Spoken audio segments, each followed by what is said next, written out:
Достар, сіздермен қазақша шахмат каналы.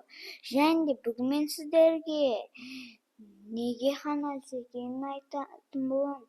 Мен бұрында неге хан әлсіз екенін білмейтін, себебі хан бәрін басқарады. Ол ең мықты деп ойлағам. Бірақ та мен оның причинасын таптым. Ал егер де оны білгілеріңіз келсе,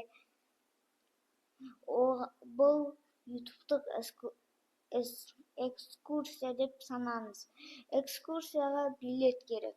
Ал ол билет сіздің подписаться деген кнопкаңыз, лайк және қоңырау мен комментарий.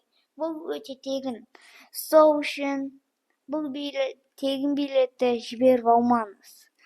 Ал біз бастаймыз. Бірінші бастайтынымыз бізде бұл 3 бөлімнен тұрады. Бірінші бөлім хан туралы, екінші бөлім хан неге әлсіз, үшінші бөлім неге уәзір ханнан мықты. Түсінікті болмай кеттік.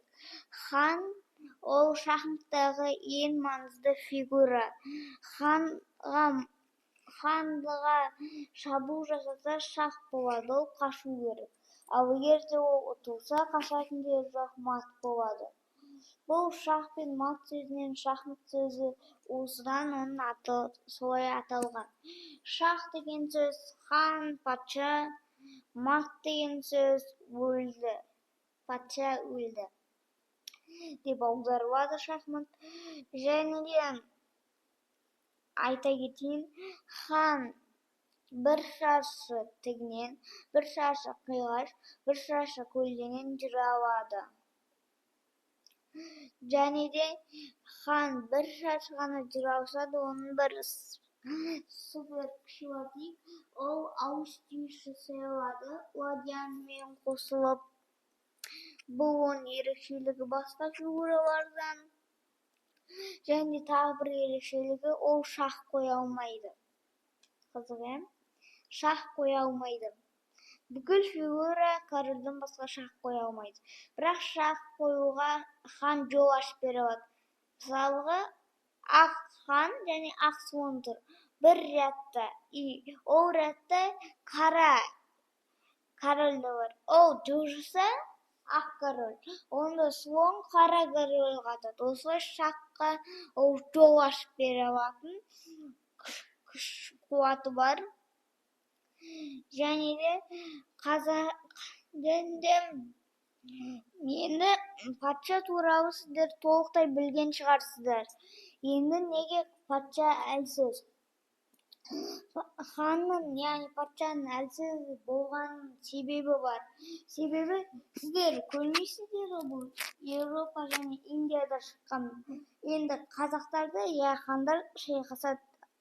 Ал ол шет елдерде көбінесе шайқаспай, просто жіберіп отырады, барыңдар соғысыңдар деп әскерлеріне. Бұл шахмат ойында да примерно сондай. Ол өзінің әскері, уәзір, слон, конь, ладьяны жібереді пешкаларын. И сосын өзі не болады. Бірақ та көбінесе ханшайымдар да, яғни уәзір де уақытта қатыспайды ғой. Білесіздер ғой. Ал вот причина ол неге өте мықты. Не әлсіз болу керек деп үшіншіне. Уәзір тоже әлсіз фигура болған. Естеріңізге салып болған. Бірақ та бұл Еуропаға барып шатранж шахматқа айналдырған. Бұны көрсеңіздер болады менің басқа видеоларымда. И сол шахмат айналғаннан соң бір Испания елінің ханшайымы, Еуропа елінің ханшайымдары оны өздері ханшайым болған соң мықтылатып қойғанда сол уәзірді. Сол үшін уәзір өте мықты фигура және 9 пешкамен атсен өтеді. Бірақ та хан ең әлсіздерінің, хан ең әлсіздің бірі болса да, ол бесконечно пешка тұрады, потому что ол ең важный фигура. Одан важный фигура жоқ. Көбісі ойлайды новичоктар, уәзір ең важный деп. Жоқ, король ең важный. және де соның арқасында қазір сол Еуропаға жеткеннен кейін өте мықты болып кетті. Алханды ешкім мықтылатқан жоқ. Ол қалды, болды. Мен осыны